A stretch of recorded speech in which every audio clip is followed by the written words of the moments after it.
Hey y'all, what's up? It's Catter Day yet again. Get this up a bit. The cat ears seem to really piss off a lot of fascists, so we're going with that again. That's fun for me. It seems to bring out the the riffraff, so to speak, and up my engagement. So that's good for me. Um, all right. Well, right off the bat, I want to say thank you to Elias. I appreciate you. Let me get my thank you for subscribing. Get my headphones on. Hey Dana, thanks for being here. It's good that we have a moderator in chat in case things go awry. I see we got 5 people right now, so if you are here, feel free to say hello. Oh, this also reminds me that I need to give shout outs to Mallory and Jeff because they donated after the stream ended a couple weeks ago. So thank you. I appreciate that. Hello, 9 Volt. Hello, Val. Thank you for being here. I appreciate you both greatly. We got we got some of the regular crew in here, so that's pretty cool. Always good to see my favorites. Okay. Now let me get my shit together. Actually need to pull up my Letterboxd and do that. Oh. Let me just do this, actually. And hopefully that didn't fuck up my stream too much. Kind of need to figure that out. Up to 8 people. Please do say hello if you are in the chat. It would be very cool and chill and fun. My Letterboxd pulled up. Okay. Yeah, before we get started, not to sound gauche, but I am really low on money for the rest of the month. I had some huge bills come in, and I'm not getting food stamps next month, it would seem. So I got to prepare for that. And yeah, Pluto has been back to the vet a couple times. She's okay, but she just needs her blood work done, and then something went wrong, so we had to check it again, and I had to pay for it again. And she needs new medicine, so I got to pay for that, and then I got to pay for preventative stuff. It's a whole thing. And then Bigwig is going back for his vaccines and stuff. So like I have expenses coming up and I have not money to cover it. So that is perhaps unfortunate. But yes. Oh, I just found the thumb holes in my gloves. That's cool. Hey Jeff, thank you for being here. Um so we're pretty close to my monthly goal. So if we could at least hit that, that would be pretty dope. But if we could get over that and I could have a little bit of spending freedom for the month, that would be super cool and chill. Um, I actually think I'm gonna maybe start looking for a new job because I love what I do, but I don't make any money, so it's unfortunate. Yeah, not the ideal situation that I want to be in, right? But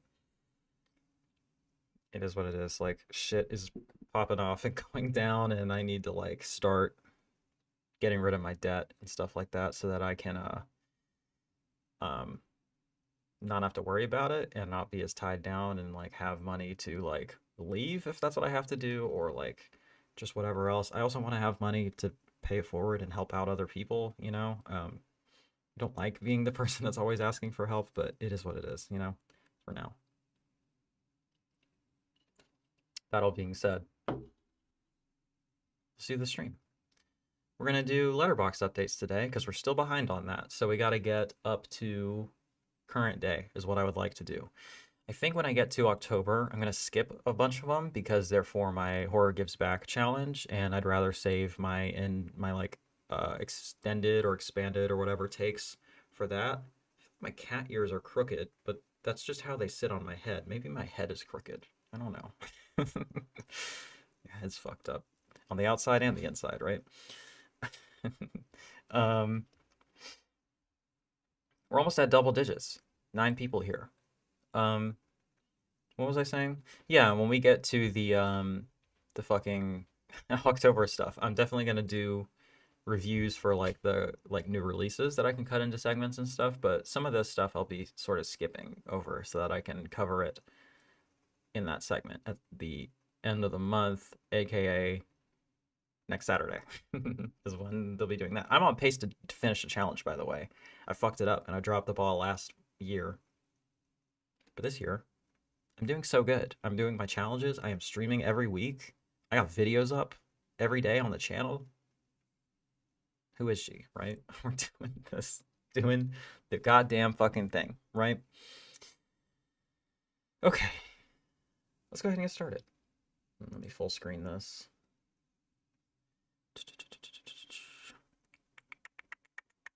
And hit up my studio mode.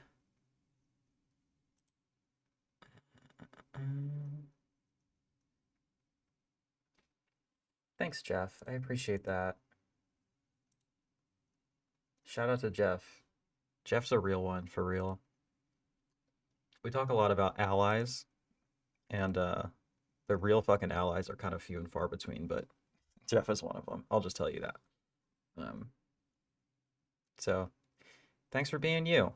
And thank you to the rest of you guys who consistently show up and support and do the thing. It is greatly appreciated. I'm just sitting here in my fucking cat ears talking about movies. In the grand scheme of things, not that important, right? But I'm glad that some of you find it valuable and care about the work that I do. Yeah.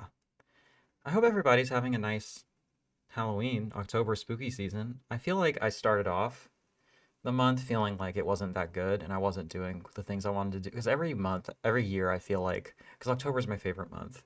Like, not just because of Halloween, but because it's like, sitting in your cat ears talking about movies is pretty damn cool. I like to think so. Whoa, holy shit. 9 volt, you're the best. Thank you. Wow, okay. Yes, that that sure does fucking help. Cat. I sure can, wow, I can like fucking buy their medicine now. Thank you. Um, yeah.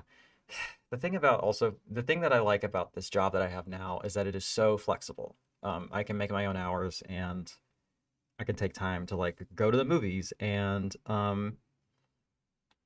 go do work here. Um, and that's kind of I needed I needed a break and needed some time to just heal from a lot of trauma and a lot of awful shit. And I'm still actively healing from old and new traumas all the time, you know. But like at this job, I yeah, what I'm worried about is I feel like I'm reaching a good rhythm with this channel where I'm actually putting stuff up regularly. That's like part one. Part two is to get like actual videos that I shoot up regularly, like the fucking the what do you call it? Fuck. My in-depth analysis videos. Those are supposed to be coming back soon. And also like putting up stuff for my patrons because I've really slacked on that and I feel bad about that and that's not good. Like that should be my priority, you know. That's another thing is that a lot of patrons are canceling recently and I totally get it. I'm not upset at any of them. Like I totally understand it. Everything is shit. Like somebody messaged me today saying like, "Hey, I'm not getting food stamps next month. I got to cut stuff." And I'm like, "You and me both. I get it, you know?" And so yeah, it's just, you know, these things have a ripple effect and they affect everybody. Like they affect me directly because I'm not getting food stamps, but they affect me indirectly because other people that are not getting food stamps can't use what little budget they have to like support me. And like, you know, I appreciate that they do that in the first place. But anyway, I feel like this is maybe a bummer stream. I should maybe pick it up a bit. uh, Having some feelings today, as if you couldn't tell. But like another thing I'm realizing, I'm hoping that if I get like a full-time regular ass job again, like um I'll still have the energy to do this and like I'll still have a good rhythm going on or whatever, but and like I had kind of thought that um I wouldn't have the energy for it, but a thing that I'm realizing and thinking about today is that being broke takes a lot of my mental energy and it's hard to like do stuff when you're so stressed all the time, you know? And I'm hoping that can alleviate some stress. But you know what else alleviates stress? We're fucking running it back. Fucking, I don't actually know your pronouns. The fucking king, 9 volt. I'm assuming that's correct. Keep the kitties healthy. Yeah. Yeah, they're both FIV positive, and I think for Pluto, it is progressing. She's not gonna like die or anything that I am, at least that I'm aware of, but like, um, it's showing up in her blood work quite a bit, you know? So like we're gonna try some meds and stuff, but like I think I need to keep her on a regimen of supplements so that um my sweet baby can live as long as she can, you know? So yeah, whatever it costs, it's worth it, right? Looking into I gotta look into pet insurance too, because that's not a thing. When I had it, I didn't feel like it was worth it, but um when I think I need to look into it again to see if it might be worth the investment, right? Um, but yeah, the other big thing that hit recently was the car insurance. It's like a 6 month policy, right? If you have a car, you know how this goes. And what I've been doing with, I'll just say which, in case it helps anybody. When I was doing it with Progressive, I I pay for the full policy and I do it with a PayPal Pay in 4 because you save like $100 off the policy if you pay it in full.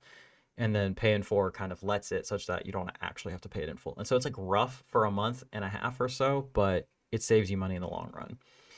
I switched to Elephant Insurance because they were charging me like half almost or like 60% of what I was paying before. And they also had the thing where you save $100 or even more if you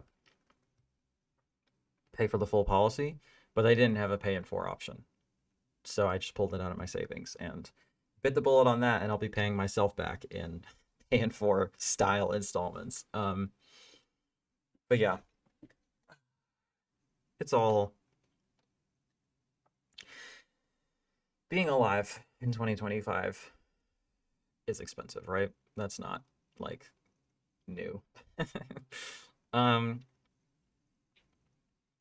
I'm looking at my backdrop and it's bumming me out that I just have like bare walls. I need to get on my decorating, you know? I need to get my one sheets back up because I think I have a good solution for that, and then I need to get some other stuff up. That would be pretty cool. All right. I think that's everything I had to say. Oh, I was talking about October. I every year I feel like I pressure myself a lot to um make sure that that counts, because it's only for a year, right? And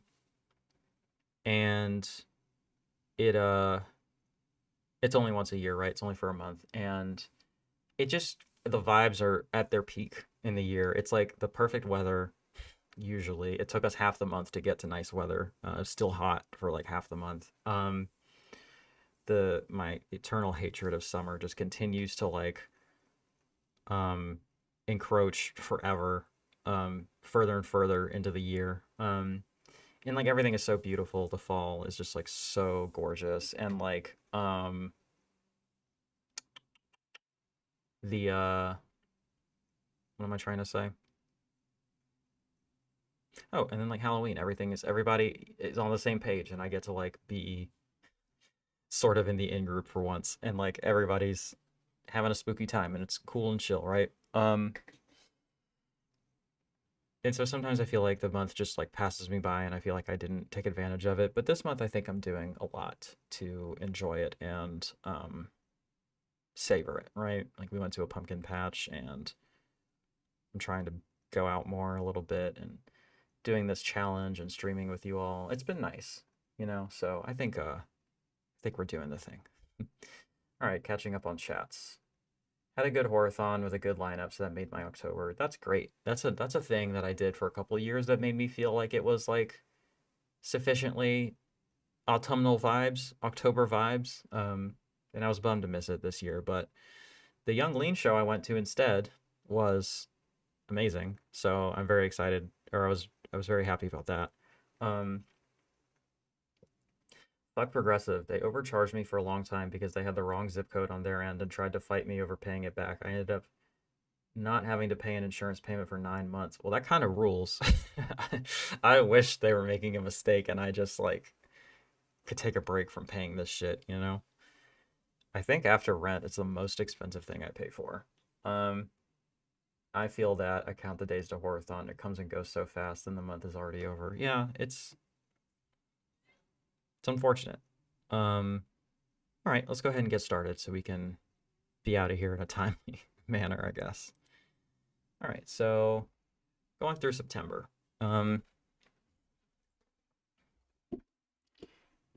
First, we have The Hunt for the Wilder People. This is Taika Waititi. This was a recommendation after we had watched What We Do in the Shadows and really liked it. Let's see. Nature just got gangster. That's maybe the worst tagline I've ever heard. I'm gonna keep it 100. I'm gonna keep it a buck 50 with you all. That's like the worst tagline I think I've ever heard. Um, Ricky is a defiant young city kid who finds himself on the run. I don't know where the best place for my microphone is. Hopefully this sounds okay. Oh, I've also noticed that I'm not loud enough. Can I even up the volume? I can't. So hopefully this is loud enough. His cantankerous foster uncle in the wild New Zealand bush. A national manhunt. Now I'm like overthinking it. I don't know. This is probably the best place it's going to be. Let's see. I'm actually going to watch the levels change as I get closer. Closer, closer, farther, farther, farther, farther, closer. Yeah, I mean, that's definitely better. So I'll try to keep it as close to me as I can. um, I sound good. I'm glad. I try. um, National Manhunt. You sound totally okay on my end. Okay, well, you would know. So I'm glad. A national manhunt ensues, and the two are forced to put aside their differences and work together to survive. This movie's really cute. I like it a lot. I gave it a 7. I like Sam Neill a lot. I think he's great in everything I've seen him in. He's a fucking goated boy for sure. He'll always be a goated boy for me on account of starring in Possession. Opposite what I think is probably the best performance ever put to film. But yes, I don't know. I don't have a ton else to say about this. I thought it was really cute and charming. And if you need a sort of cozier watch, although it does have one scene that's kind of brutal, I recommend it.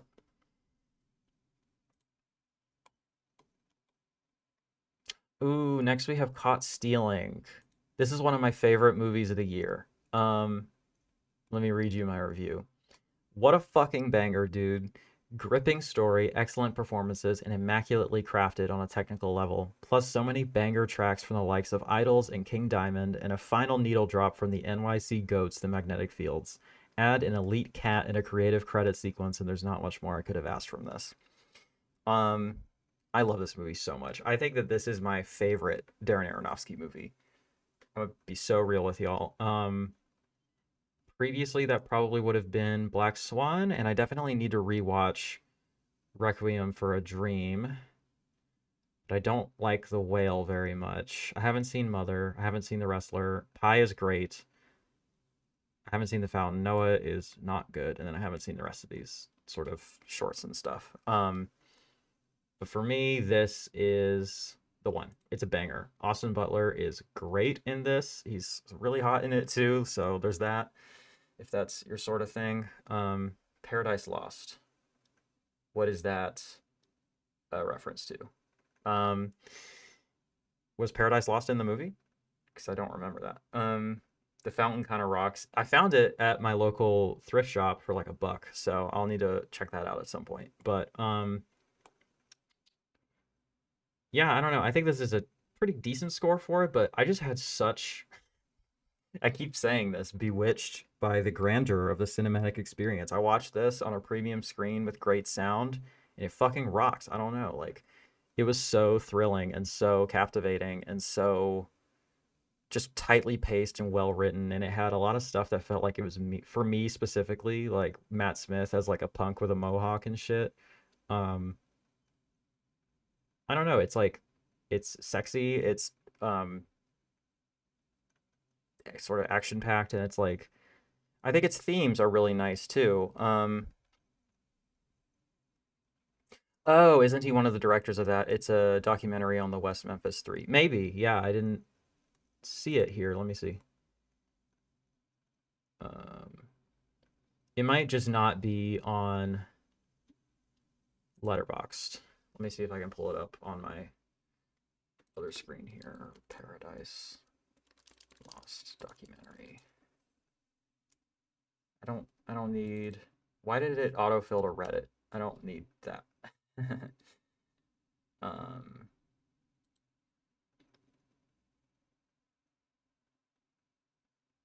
it's directed by Bruce Sinofsky, if that's what you're thinking of. I don't see him on this. I need to check this out though. I've never seen this. Um, anyway, thematically, I actually think that this is really important and striking as well. It's sort of a no, you're all good. It's sort of a I don't want to spoil too much, but it's definitely about how people can change and how it's not productive or good to just never move on or like um let the mistakes you've made in your past consume you. It's a very multifaceted sort of character study, and I don't know, man. I really, really fucking love this movie. Anyway, let me read this. Two Russians, two Jews, and a Puerto Rican walk into a bar.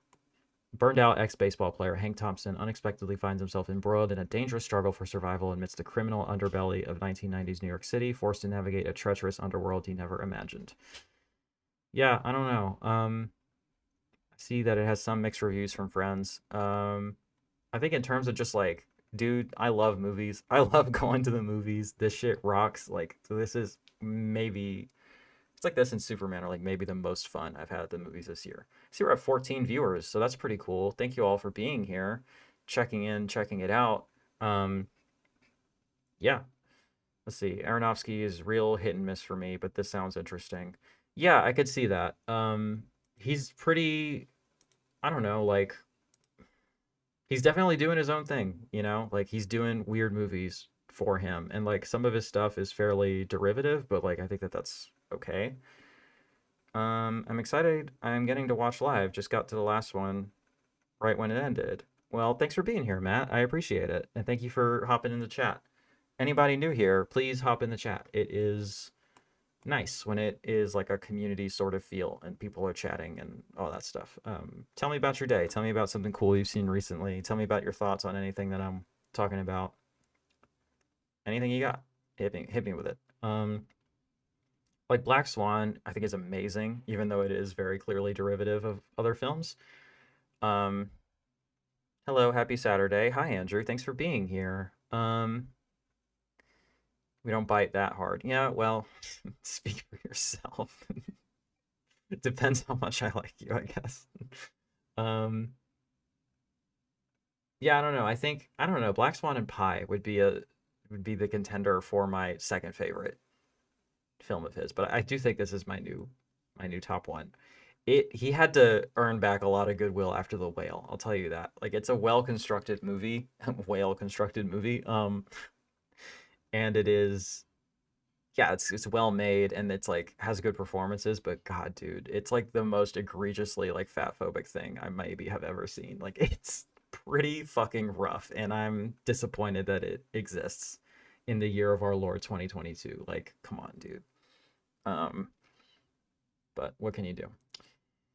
Man, I was writing, I think I wrote most of a script trying to analyze that movie, and I just kind of abandoned it because I felt weird talking about it as like a thin person, but I think I need to get over that. And I like had some people that I was willing to, ooh, actually, I should mental pin in that. Come back to it. Um and I yeah, I don't know. I just felt a little bit out of my lane, and I didn't.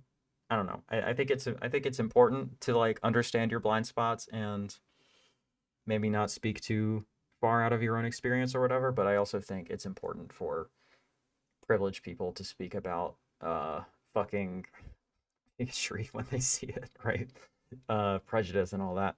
Anyway, that's a lot on caught stealing, but I loved it. Let's say that he had a lot to make up for, and I think he did it. I think this movie fucking rocks. So anyway, next, ooh, the Toxic Avenger unrated. Here's another segment. Here's what I wrote. I need to write more reviews because it's helpful for me when I have like a fresh like take that I can refer back to because sometimes these things get jumbled in my mind, you know. I'd love to hear your thoughts on Mother if you get around to that one. Yeah, I need to see it. I wish this was okay. So this is what I had to say about the Toxic Avenger unrated 2023/2025. I wish this was less ironic and self-aware and more earnest, but it did win me over by the end. It's very cute and endearing, which are not words I expected to use to describe it, to be honest. Would love to see our sweet innocent angel boy Luigi make a Letterboxd account and log this bad boy. Um, yeah, dude, this movie's pretty prescient. Let me just say that. Okay, let me read what it's about. The hero we need now, when a downtrodden janitor, Winston Goose, I didn't realize that was his name, is exposed to a catastrophic toxic accident, he's transformed into a new kind of hero, the Toxic Avenger. Now, Toxie must rise from outcast to savior, taking on ruthless corporate overlords and corrupt forces who threaten his son, his friends, and his community.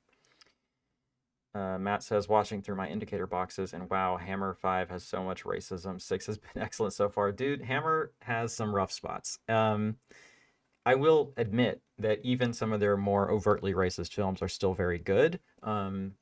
You know, I'm a pretty big proponent of like it can be both. Just like The Whale can be hella fucking fat phobic, but also, you know, good in terms of its execution and its craft. I might be watching something right now that I think is hella fucking transphobic, but still has elements that I like, right? Anyway, I stayed away from it because I really don't like remakes. Should I give it a shot? Sure. I mean, if you know, I think it's fun. Like it's not going to be amazing and it's, you know, but it's silly and there's a Napalm Death song in it, I think. Or am I getting that confused? There's some kind of fucking metal band in this. Hold on. Let me pull up the soundtrack. Sorry, I had to hit you with a light mode. Assault on your fucking eyes. Soundtracks. I swear there was some kind of metal band in this. Um,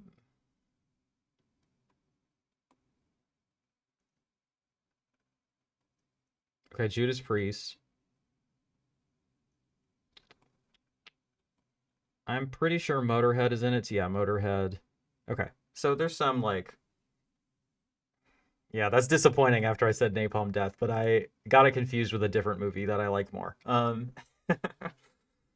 But yeah, it's a pretty like metal slash punk type movie. There's a punk band in it that is like completely ridiculous. I don't know. So this movie's about a healthcare CEO sort of getting fucking like murked or like getting his comeuppance, you know.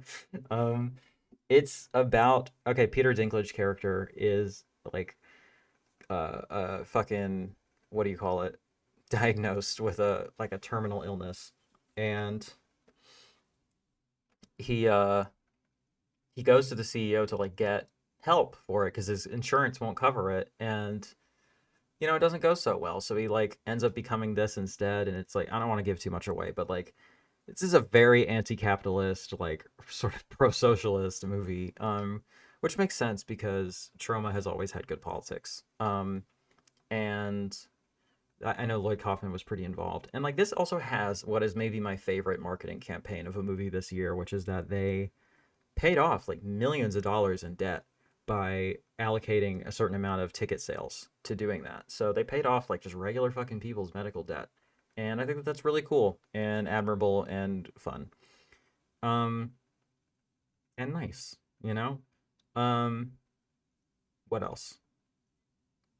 Yeah, it is kind of heartwarming. Like it's gross and it is like it's trashy and it's like a little bit offensive, but like, okay, there's also a scene in this. So like the healthcare shit, it's prescient because it came out pre Luigi, right? Um, I kind of mean it when I say that I wish Luigi Mangione had a letterboxd and we could see what he thinks of various films, but this film in particular. Um, but what else? What else am I trying to say? What was I talking about? I'm all over the place. Um, I lost my train of thought, dude. Oh, in addition to that, it's also there's a scene where these like fascists are losing their mind because a brand has gone woke, and they're like holding up this restaurant and like killing people, and it's like it came out like right when the Cracker Barrel shit was happening, so like very prescient film in a few different ways, which I think is pretty neat. So anyway, that's probably enough on Toxic Avenger, but I'll just say it's a bit schmaltzy, but I enjoyed it. Yeah, sounds familiar, right? Um, Next is Rush Week. Uh, this was a get stoned and put on a bad horror movie with friends from our friends at Vinegar Syndrome sort of watch. So let me try to even remember what this is. There's a killer on the campus. An ambitious young journalist working for her college newspaper becomes intrigued by the recent string of disappearances of several female students, which she believes to be connected to an on campus murder that happened the previous year during the college's raucous Rush Week. Bro, I gotta be so honest with you, I don't remember anything that happens in this movie, but apparently I enjoyed it. So it's a good one to get ripped and just put on, I guess, because I enjoyed it. Val, I'm pretty sure you watched this with me. If you remember anything about it, drop it in the chat. This movie needs to be watched with friends in the room, otherwise I'll fall asleep. Yeah, we got a group together and enjoyed it. So you know what this is. It's a college set slasher with like titties and blood and all that. It's your standard issue 80 slasher, right? It's good. Um, Anita, Swedish Nymphet. I just rewatched this with a commentary. Refer to my Punk Vacation review for that. Locked. Oh boy. Okay, Val, if you're in the chat right now, you watch this with me. Help me remember why I hated this so much. I wish I wrote something about it because I thought the politics of this were really bad. I think was the main reason I didn't like it. Let's explore. No escape, no mercy, just survival. When Eddie breaks into a luxury SUV, he steps into a deadly trap set by William, a self-proclaimed vigilante, delivering his own brand of twisted justice. With no means of escape, Eddie must fight to survive in a ride where escape is an illusion, survival is a nightmare, and justice shifts into high gear. So it's like this sort of single set potboiler horror thriller with Bill Skarsgård and Anthony Hopkins in the leads. That's got to be good, right? Or it has to at least be passable. But no, it's fucking horrible. Like this movie is terrible. It's one of the worst films of the year. Anthony Hopkins, I'm pretty sure did a day of work on this. It's mostly just his voice in it. Now let me try to recall what I hated so much about this movie. So basically, he's like, okay, maybe slight mild spoilers. I don't know. I'll do my best. But he's basically he got his car broken into, and so he like creates a death trap car where like people, the next person who tries to steal his car will get trapped and then like tortured, and that's what happens, right? And so like he's also having like philosophical, or I guess pseudo philosophical discussions um with Bill Skarsgård's character, like trying to like make him see the error of his ways or something. But like, and so like there's lines in it where you're like, okay, so he's the bad guy, right? Like he's clearly being deranged and like um completely insane. This is a wild overreaction to like somebody stealing your car out of desperation, or, stealing something out of your car out of like economic or financial destitution, right? Like, um, yeah, it's not great, right? But uh, like, so like he says things that are so overtly like cringy and offensive, and like it's like I think it thinks it's satirizing right wingers when they say it, because there's stuff in here where I'm like, I mean, if you're a Republican and you're watching this movie, you agree with this. Like, you would have to say yeah. And so like for a second I was like, I guess he's got bills to pay, right? So I was hoping it would be like, or at a certain point I was like, okay, I think that what this is that like it's doing an interesting subversion, right? Where like if you're a Republican or a right winger and you're watching this, like you're gonna agree with this and you're gonna be like, oh, this is really cool. But it's gonna like force you to think about your own worldview, because like such a twisted, obvious villain is engaging in this behavior and saying these things that you agree with, right? That's what I think it was going for, maybe. And it doesn't succeed, right? It is more like, because the thing that also has to make an interesting villain, and it's okay, here's, I remember I'm doing this now, right? uh what we're doing is calling back to Silence of the Lambs, right? It's fucking Anthony Hopkins, and he's doing the Hannibal Lecter thing in this movie, right? And what makes that character work is that even though he's obviously like horrible and deranged and like insane and doing wildly unethical things, the things that he's saying make you think, right? He's clearly intelligent. He's clearly, um, he's challenging your preconceived notions of philosophy and morality and ethics and other people, right? That's like why his character works, is because like he um is relatable and he is like intelligent, right? And so they're going for that again, but they've positioned him as like this insane reactionary right winger. And so what happens is you have the disparity that's been created is that the behavior that he's engaging in is obviously bad, right? But the things he's saying to a certain audience are intelligent and make sense, right? So in a way, even though I don't know that this is what it was going for, maybe this is just a straightforwardly right-wing movie, I don't know. It ends up actually reinforcing those ideas, because you're like, well, this is too far, but he's got a point though, right? At least I'm not that bad, right? Like we can agree on this stuff, but like I'm not out here torturing people, so like we can let me off the hook for my bad fucking opinions, right?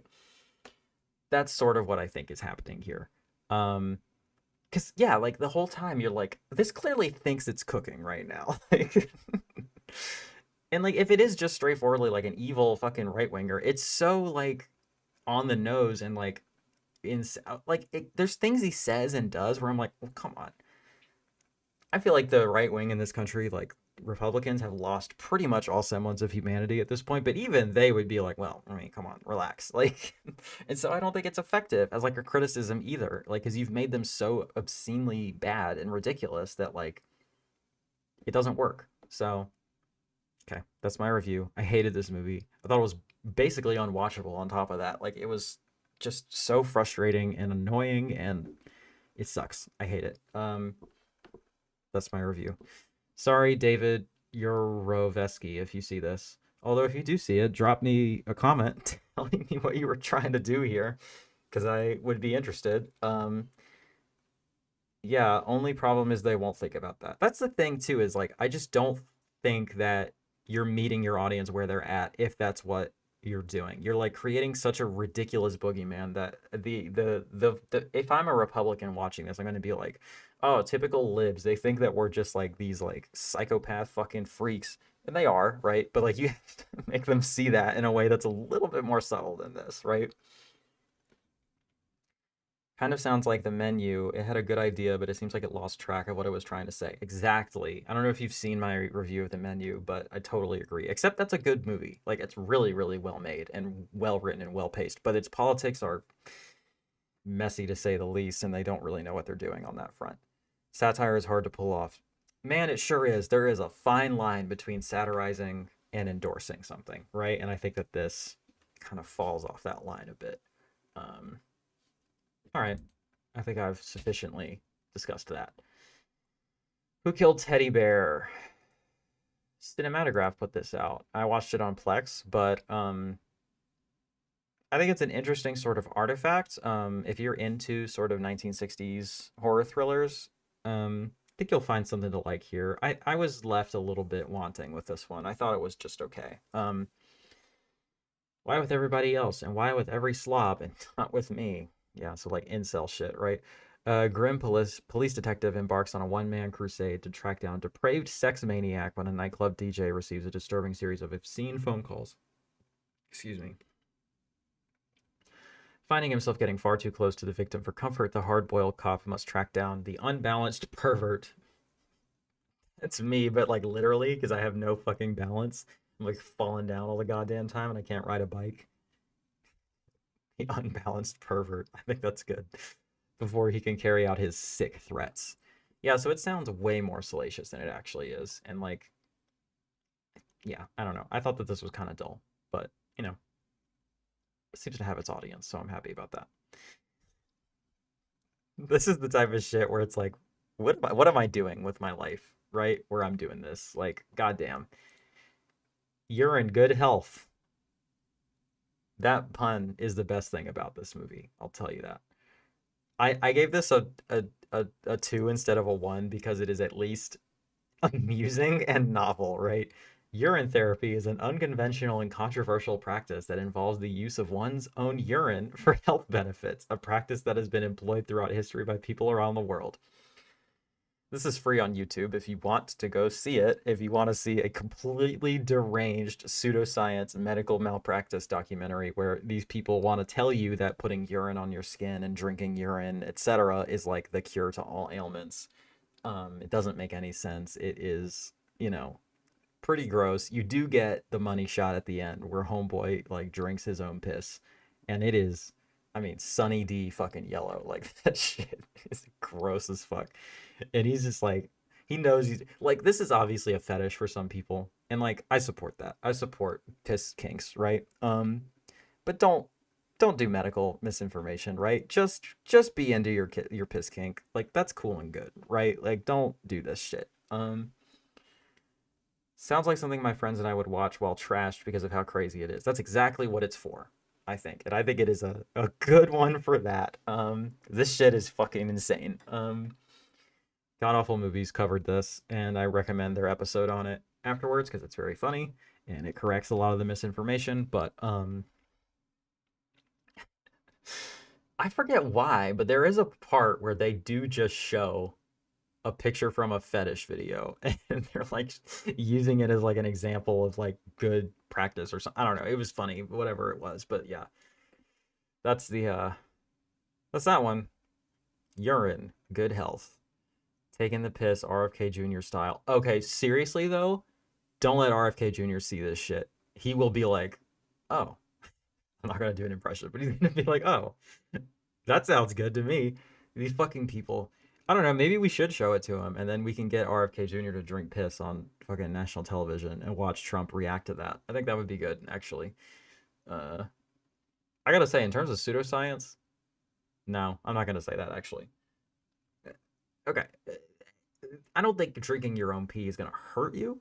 If you're doing it in lieu of real medicine, it's gonna hurt you, right? But at least it's not fake medicine plus actively harmful, right? We're not replacing medicine with poison. We're replacing it with nothing. So it's like homeopathy, except probably not as bad as homeopathy because homeopathy at least purports to be real medicine and it is stocked at CVS. They're not stocking piss at CVS. Although I think according to the documentary, it has to be your own. Doesn't work if it's someone else's. So just a pro tip. Oh boy, Wonder Woman 1984. God, this movie's terrible. It's so bad, dude. Oh, okay.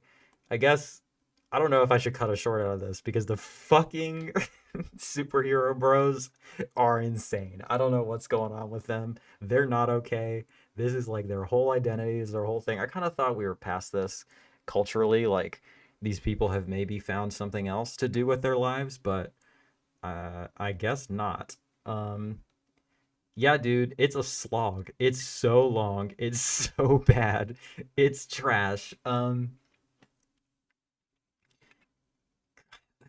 I can't even believe how bad this movie is. Like, it's kind of insane. Gosh. The message of the film, genuinely, is that people should accept their lot. They shouldn't even wish, much less behave as though they want better things. They shouldn't like try to do things that will improve their material circumstances.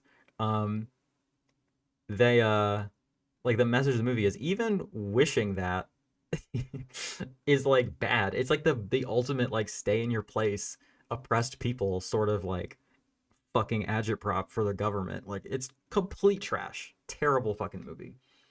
Yeah, Val, I'm stealing your analysis a little bit because you're entirely right. My favorite never wish for anything or want anything movie. It's also so long and like the like mechanics of it don't make any sense. Like it's such a bad script. Like, oh, just wish for things. Like as like you're like yo, that's like the first thing that someone would think of like, well, we can kind of workshop that. No, it's just like a wishing well thing, whatever. Okay. I didn't like the movie, but I think if I watched it in the theater, it could have been more fun. Maybe. Maybe.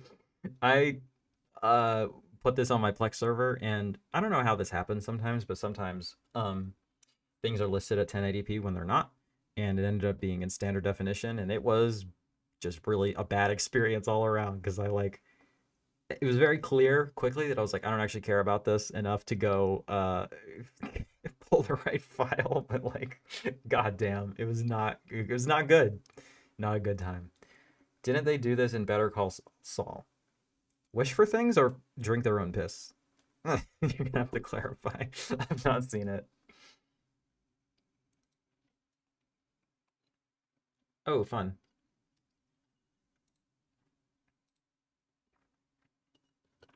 Drop. I was very convinced I wasn't gonna like this because I saw the trailer a bunch of times and I thought it was kind of insufferable. Um, and I thought it was kind of a dumb idea, and it just by the trailer it looked like it went way too far. This is essentially like a full length Black Mirror episode. I actually really liked it. I thought it was very fun. I thought it was like well performed and like well written for what it is. Like it is inherently kind of a dumb premise, but like I think it takes a sort of dumb idea and does the best it can with it. And like I don't know, man. Like I hate saying this generally, but like, oh, just turn your brain off, it'll be fine. Like that's not really what I'm saying, but like if you can suspend your disbelief a little bit and meet it on its own terms, like it's a good time, I think. I don't think it's so absurd or ridiculous or dumb that like, you know, you can't enjoy it. Yeah, I didn't catch it in the theater. I meant to, but just watched it at home and I enjoyed it. Anyway, Violet, a widowed mother on her first date in years, arrives at an upscale restaurant where she is relieved that her date Henry is more charming and handsome than she expected, but their chemistry begins to curdle as Violet begins being irritated and then terrorized by a series of anonymous drops to her phone. Yeah, so like, it's kind of a like you could see how this premise could be. I really think that this had way more potential to be worse than it was. Drink their own piss. I think there is a delay. Yeah. Try maybe refreshing or something, or try speeding me up and see if you catch up. Sometimes YouTube does that. There is a small delay, like inherently in streaming, but not like it shouldn't be more than like 10 seconds or something. Um, yeah, I don't know. I was expecting so much worse, and I had a lot of fun with this. And I think that the two leads are honestly pretty good. So for this, like, it's kind of a rough rating. For this sort of thing, I don't know. If you want something fun, put that on, I'd say. Oh, dear God. Okay, Leap. These movies did not stick with me. They're really bad and they are like ideologically odious, but they're also not memorable. So they're terrible. Sometimes it takes a leap of faith. Okay, so this guy, okay, anyway, a group of parkour practitioners come to the realization that they're living in the end times. Okay, so that's an insane premise, right? All of these movies are free on our friend Chris Temple's YouTube channel, by the way. Yeah, it's literally okay. I'm remembering these movies a little bit. At least the first one. The first one's maybe the most memorable. Literally, this dude, like the fucking poster is in Comic Sans with a goddamn cross on it, and like dudes flying around and like graffiti and shit. It's so bad. This guy literally was like doing parkour, and he was like, "Bro, I'm totally leaping. It's just like a leap of faith." And then he was like, "I'm gonna make 3 movies about this over the course of like fucking 10 years." Because it's such a great idea. Um, it's not. These movies are awful. Uh, but it's kind of fun in how like like awfully like Val, you would like the Comic Sans. You have like questionable taste sometimes. So I can never tell. Sometimes I'll see something so like egregiously hideous, and I'll be like, I feel like Val's gonna love that, and then you'll be like, no, that sucks, and I'm like, well, I don't know, and then I'll see something that's egregiously hideous, and I'll be like, Val would love that, and then you'll be like, yeah, this rocks. Na, thank you so much. You are the best. You're always fucking coming in clutch with this shit. Thank you for being here. If you missed my plug at the beginning, I am begging a little harder for money today. I'm being your jester with the chip jar out. You're on the street corner or whatever because bills have been really brutal and the pay is not where it needs to be at my job to meet the demands of society in the year of our Lord 2025, right? Anyway, let's run that back. Godzilla's fucking partying right now. Hell yeah. Look at him. Look at him go. Thank you to my favorite anonymous friend. Um, Val, you do have refined artistic taste. It's true. It's singular. I don't know. I haven't quite pinned it down yet. Sometimes I feel like I'm pretty good at getting it right, but then sometimes I'll recommend something and you're not super into it, or I'll think like Jimmy and Sticks was the one where I was like sitting there and I was like, Val's either gonna be like, "What the fuck did you make me sit through?" or he's gonna be like, "That's a 10-star fucking movie." It was the former, and we were in agreement about that, but I genuinely wasn't sure where you were gonna land on it. Gotta find an original one sheet. I guarantee you that doesn't exist. He did not print one sheets for this shit. It is a YouTube. It is a straight to YouTube movie. Um, I think you need to do a movie night in the Discord with some of these. I think that's a fun idea. I think we should do that. I'm gonna have to figure out how that works. Um, yeah, maybe I'll just live stream it like this and we'll just watch because so many of these fucking movies, dude, they're on YouTube. So like, um, that's a good idea, actually. Um, we might we might have terrible Christian movie nights exclusively for patrons. Yeah, I think that's a good idea. Or channel members or whatever you want to call it, right? Blessed by the same director, rocked. I loved it. Yeah, I need to give him another chance. But goddamn, dude, that movie was awful. I hated it so much. Someone just needs to host it and share their screen. It's pretty easy. On Discord? All right. All right. Maybe I'll give it a shot, or maybe I'll stream it on YouTube and just make it unlisted so everybody can pop in. We'll see. And either way, I think that sounds nice. You know what's nice about it, because I have really resisted doing the idea of watch-alongs because I'm snooty and I want to watch movies on my big fancy projector and I can't do that. If I'm doing it like virtually and like sharing it, but I don't give a fuck. The ideal viewing experience for Leap 3 or whatever the fuck it is, or You're in Good Health or whatever, like couldn't care less. So I think that's a good idea. I've got some other ideas for. I'm gonna revamp the Patreon soon. So yeah, big things coming, as they say. Leap, Rise of the Beast. This one was like closer to a real movie, but not close enough. In the near future, the world leaders have given up their power to Vatican City, while most rejoice at the thought of world peace and religious tolerance. Are we saying that those are undesirable things? Okay. Um, Shane Turner and his Leap crew aren't buying into it. They said, fuck world peace and fuck religious tolerance. They also said, fuck Catholics, which, like, I mean, you know, broken clock, right? But, like, they somehow arrive at not liking Catholics incorrectly. There's so many avenues to that correct position, but they find a way to do it not correct. So there's that. It's not long before they identify the papal power as the beast of revelation and speak out against it. In response, the Vatican sets out to hunt down the Leap crew. The end has begun.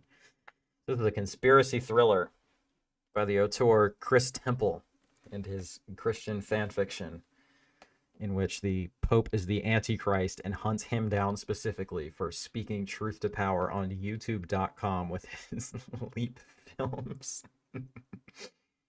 Yeah, it's not good. Okay. All right, moving along to the next page. Rewatch Barbara. I've done a pretty extensive review on this on the channel, but I think I ended up bumping up my rating because I had it at a 7, and I thought I had it at an 8, but that's where it is now. Leap, A Tale of the Last Days. This is the new one. I think this is at, yes, this is at the very bottom of my 2025 ranked list because it sucks. It sucks really hard and it's really bad. After reuniting with his high school sweetheart, Blake and his girlfriend go on the run from his own family as they await the second coming of Jesus.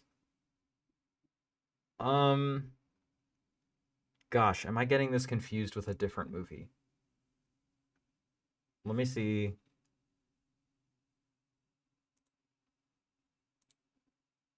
Are they shot with iPhones? I mean, probably. I can't imagine they took the time to get a real camera for this. 3, or Leap, A Tale of the Last Days. I'm like wondering if I should share my screen and like watch this. Let's watch the trailer together. I think that would be fun. Okay. Okay.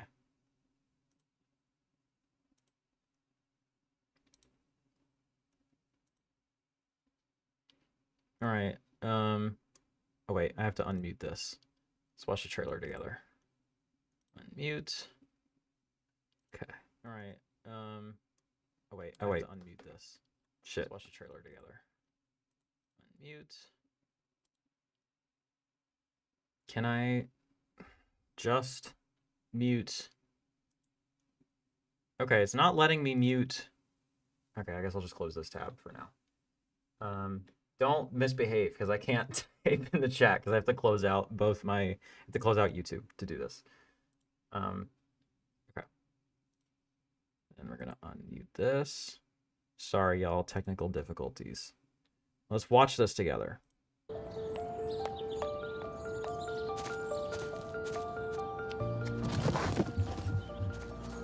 you okay? Yeah. I actually ran into an old friend. The girl that we talked about last night? You Yeah, it's missed the one I mass thought. because of a girl? Well, not exactly. I want to show you something. A movie I saw recently. What do you think? It's a little cheesy, and I wish there was more parkour. What about The Mark of the Beast? The Saturday versus Sunday thing? Mm-hmm. Yeah, I don't know. Okay, this is one where there is like end time stakes to the distinction of whether or not Saturday or Sunday is the actual Sabbath.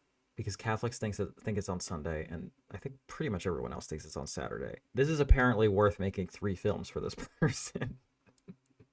And this dude, like, in all of these movies, there's like just a guy who's clearly already a Christian, and then he meets somebody who turns him into like more of a Christian, but like the way he would frame it is like he was a like hardcore atheist, and now he's like a super Christian. But he does it like overnight because he reads one Bible verse. It's insane. This is the one where he like abandons his own family because they won't take Sabbath on Saturday and they go to mass. We were not taught this stuff in church growing up. I mean, no offense, but why would they? Oh, and they If watched the Leap movie's 1 right and the Vatican is in the this beast, movie. I doubt they'd want their followers educated on the last days.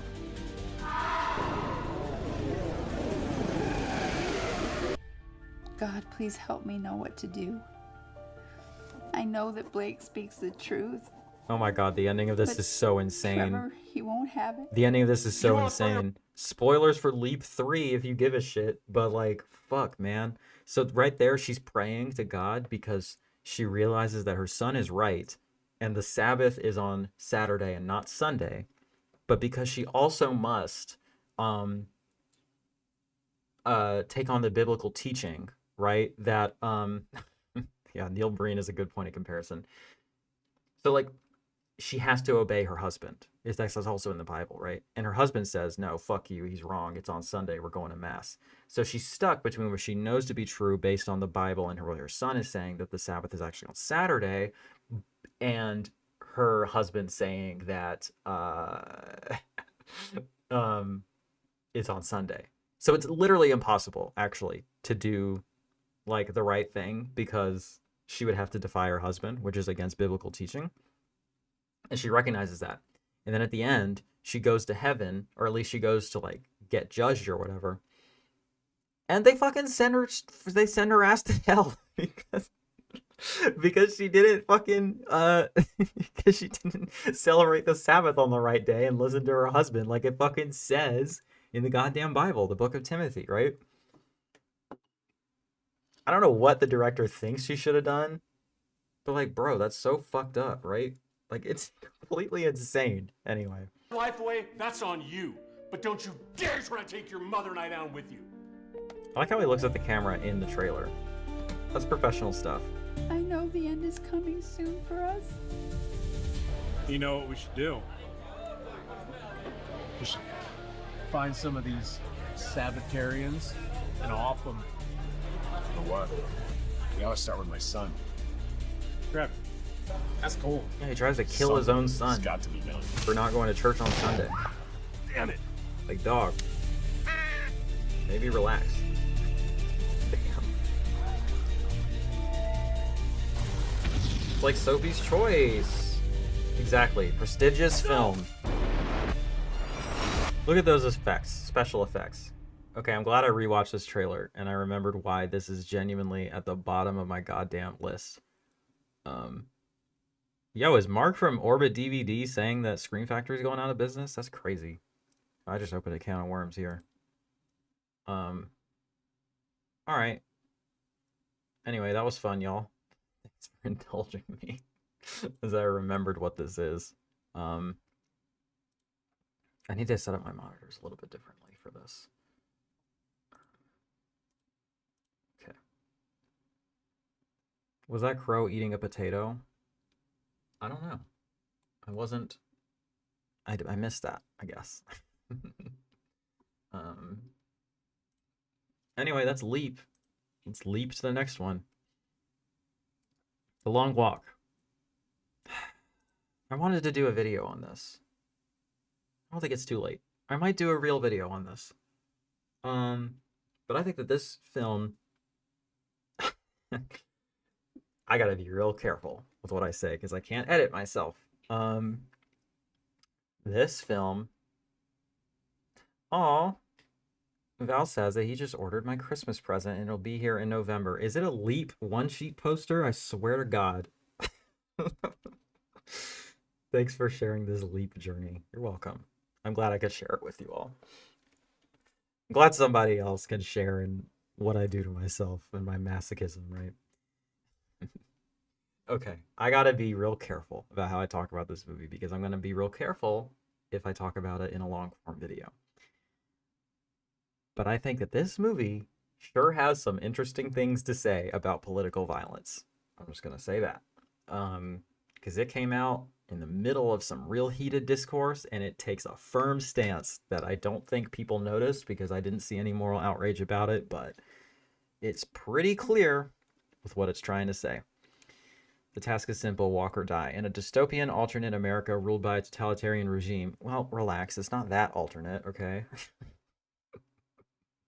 50 teenage boys take part in a deadly annual walking contest, forced to maintain a minimum pace or be executed until only one survivor remains. Yeah, this movie's great. I think it's Val's favorite movie of the year so far. It's It's somewhere on my list. It'll probably make my year-end list. It's among the most entertaining and watchable and like well-paced movies. Like it just has such a great premise to build off of that it just really works. Um, what other films did Homeboy do? Oh, he did all the Hunger Games movies, which I think are honestly pretty good. Constantine, I think that movie sucks. I need to see I Am Legend. I avoided it because of the dog scene. But I think I can handle it now. I've not seen Red Sparrow. I need to check that out. I haven't seen this either. An interesting, varied filmography here. Okay, cool. It's your favorite of the year so far. We'll see if that stays true when you see Frankenstein, though, because I think you'll really like that. I hated Constantine. Yeah, dude, Constantine is terrible. The movie sucks. I'm sorry, but it's so bad. Okay. Yeah, I don't know. I just really love the script. I really love the performances, and I really loved just I don't know, man. It's a really well made, well paced, well executed movie. The really disturbing premise that doesn't hold back. Like it goes there. I don't know, man. Stephen King, probably one of the best authors of all time. Um, he knows what he's doing. He knows how to write a good story. And seeing some people this didn't work for them, but I really liked it. And I really like what it has to say thematically. So, moving on. Emma Smith, My Story. God, dude. Just boring ass anti-feminist Mormon slop that I subjected myself to. By the side of the founder, a new faith stood. Oh, by the side of the founder of a new faith stood an elect lady of undeniable courage. Before her death, Emma reflects on her life, beginning with her childhood up through her final years in Nauvoo. I don't know what that is. Couldn't tell you anything about this. I watched it and immediately left my brain. It wasn't quite as flagrant. I feel like I'll rate these movies on a curve. It's probably a 1, but like it's not as flagrantly offensive as a lot of the shit I watch. So I got a little bit of points. Thank you for the printer offer, but I think Leap needs a little bit of crunchiness to it. The merch can't be too good quality or it loses the charm. I ordered something that'll be truly crunchy. Okay. Okay. I'm expecting some crunch. Nice. Sounds perfect. Nice. All right. What do we got? What do we got here? Oh, yeah. So like fucking Joseph Smith, if you don't know anything about Mormonism, it was like a fucking con artist, like psycho guy who like I guess instituted a religion so that he could have like a shit ton of wives or something. Like and this is like one of them who was like very transparently treated very badly and they try to like retcon her history. I don't know, something like that. Twinless. Another of I don't know, man, this year has been great. I've been seeing bangers like a lot. I loved this movie. Could somebody also, by the way, confirm that my sound is still good and I'm not clipping? Like it's not sounding like fucked up if I get too loud. Just curious if I overdid it with my mic placement. Anyway. Twinless. Gosh, that's a small description there, and I don't know how much I want to say about it. Two young men meet in a twin bereavement support group and form an unlikely bromance.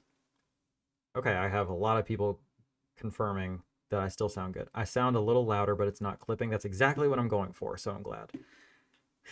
I also don't like... I'm struggling with the mic placement, to be honest, because I pick out my shirts for a reason, right? And, like, the mic covers it. But anyway, I hope you all enjoy the Tetsuo shirt. One of my favorites. Anyway. What do I want to say about this? This movie is really, really unique, really well written. It's very, very queer. It's very gay. It's very uncomfortable. And it's like, it's crazy to me that the guy who stars in this also directed and wrote it because it's yeah, it's an uncomfortable movie. There's a lot going on here. Essentially, the premise is that these two men meet at a support group for people who have lost their twins.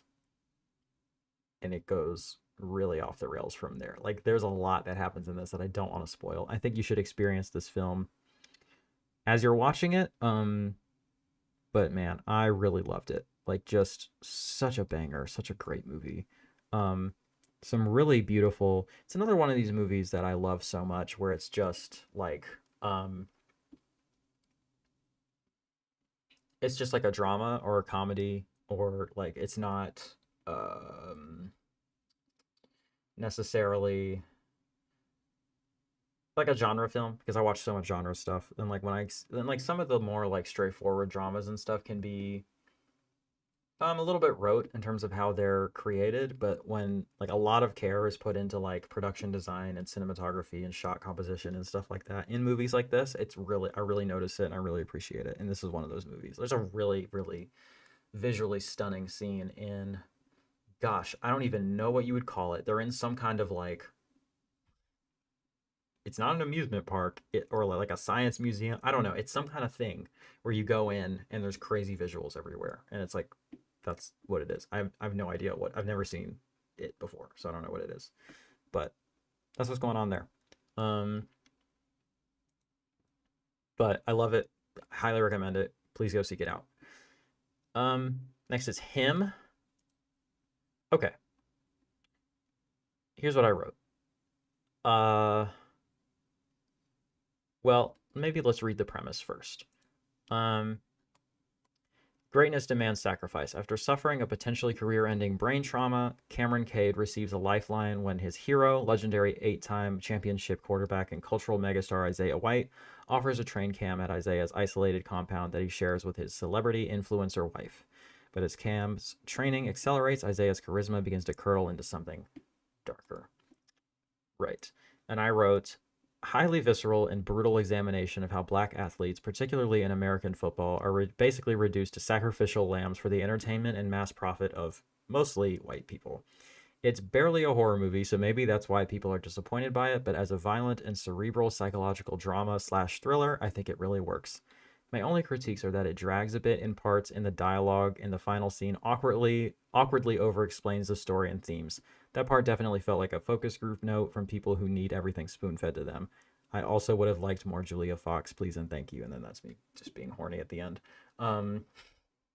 Julia Fox is so great, dude. I love her. She's on her own fucking wavelength. She's a weird lesbian and fucking, yeah, big fan. 2.6. I just don't understand. Like, I thought that this was really good. Maybe people are tired of this premise and this sort of story structure. I think that's going to come up again later, but I don't know what to tell you. I think it really works. And I think that we as a culture are long overdue for an examination of how terrible football is. Like, we're literally just like fucking sending very young men out to get traumatic brain injuries for our entertainment. And that results in physical abuse. It results in depression and like horrible outcomes like suicide and domestic violence. Like, it's not good, right? Now, here's my caveats. I don't play football. I don't watch football. I'm not a sports person. Big fucking shock, right? If you're looking at me, yeah, big surprise. But that being said, the data is not, like, it's not really a question anymore. Like, the data is there. This shit is bad. Like, it's not good. It is a sport designed to create fucking CTE and traumatic brain injuries, right? And it's creating bad things, and it is a very racialized spectacle as well, right? Like, we can admit that. That's, like, definitely a thing. So I just thought it was really refreshing that we were at least attempting to reckon with that culturally in an American film. Maybe that's why people didn't like it, because I felt fucking called out or something, or like, oh, don't come for my football or whatever. But honestly, I don't know why. I've just been reading reviews that made me feel like I didn't see the same movie. I don't know. Maybe people will come around. I've been liking a lot of films that have been panned this year, so maybe it's just my taste or something, but like, I think I will be vindicated eventually on this one. And I think it will be remembered as an important film. And like it's not perfect, like I said. Like I have issues with it. I'm getting tired of seeing and like this again will come up later. I'm tired of seeing movies where like there's a part at the end where they like look at the camera and they're like, psst, psst, this is what the movie's about, by the way. And it's like, okay, I know. Stop doing my job for me, right? It's like that's my job. I'm supposed to figure it out and tell other people, and you're just telling people, right? It's irritating to me personally, but that's a minor note. The movie's good. Anyway, Secretary. Do I have anything intelligent to say about this? This movie's hot. That's what I have to say. This movie's really hot. That's the review. I don't know what to tell you. Like, assume the position. A young woman recently released from a mental hospital gets a job as a secretary to a demanding lawyer where their employer-employee relationship turns into a sexual sadomasochistic one. Let me read this comment real quick. I played football in high school. It was awful. Coaches don't give a shit about you and just about winning the game. Don't care if you get hurt. Gotta tough it out. Yeah, dude. There's a really good South Park episode about it too, actually. It's an older one where like they figure out that the way to prevent this is to like what is it?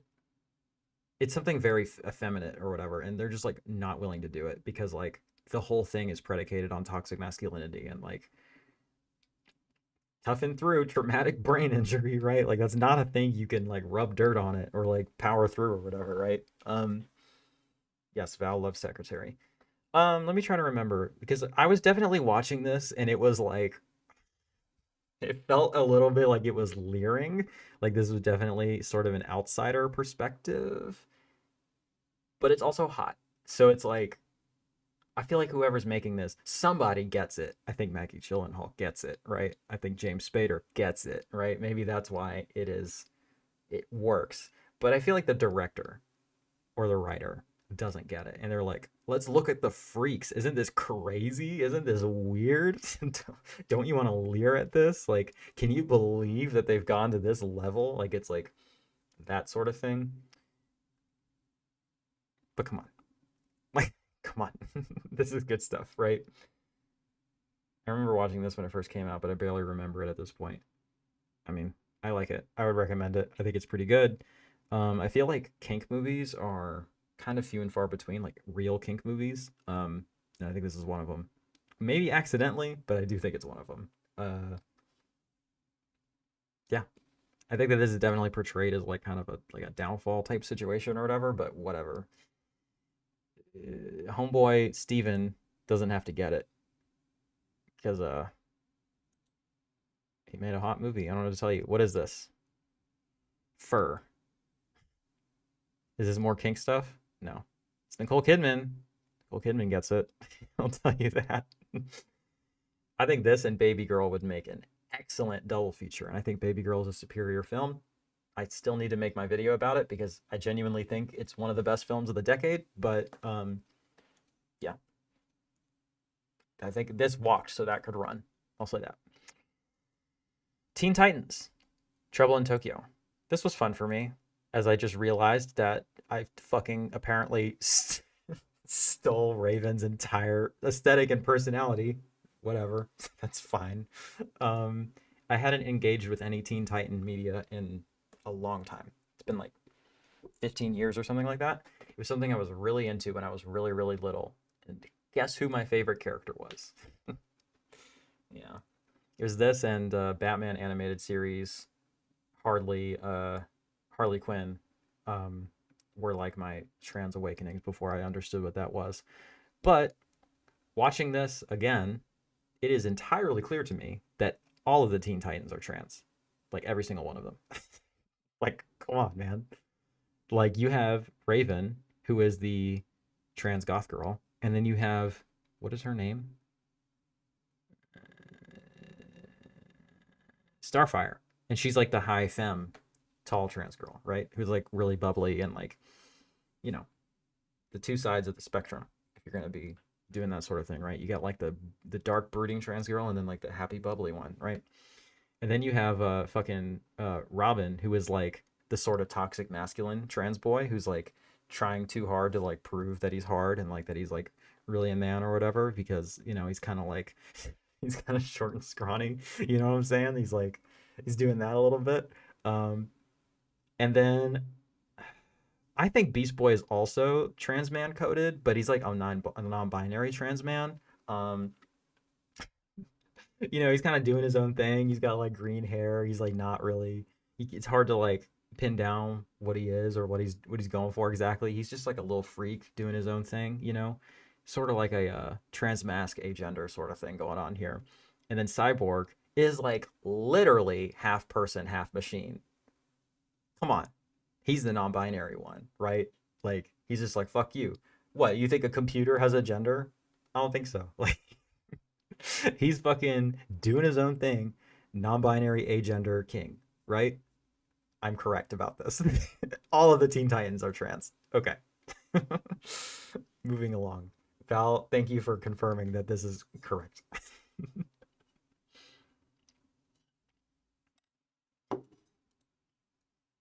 The movie was fine too, but I forgot to actually talk about the movie. But it was fun, you know. Shaman. God. Okay, this movie sucks. I like stopped paying attention with this, to be honest. Like maybe I should cut a segment off of this because it's a new release, but I don't know, man, this movie's boring and dumb and just not that good. Your God is not enough. A missionary converting an indigenous community in a remote Ecuadorian volcano must come to terms with her own faith when her son is possessed by dark forces older than her own religion. That's a really great premise. And when I started, like, I wanted to watch this because I thought it would be really interesting to have a film that sort of critiques religious Christian colonialism, right? I think that's probably what it's trying to do, but it's just not particularly successful or interesting, and it kind of wastes what is like a really good premise, I think. It's just kind of boring, like ultra sleek, shitty special effects, like boilerplate horror stuff. It's not good. So okay, Weird, the Al Yankovic story. I think that this movie is fine. I think it goes way too far. I think it's too absurd. I don't know.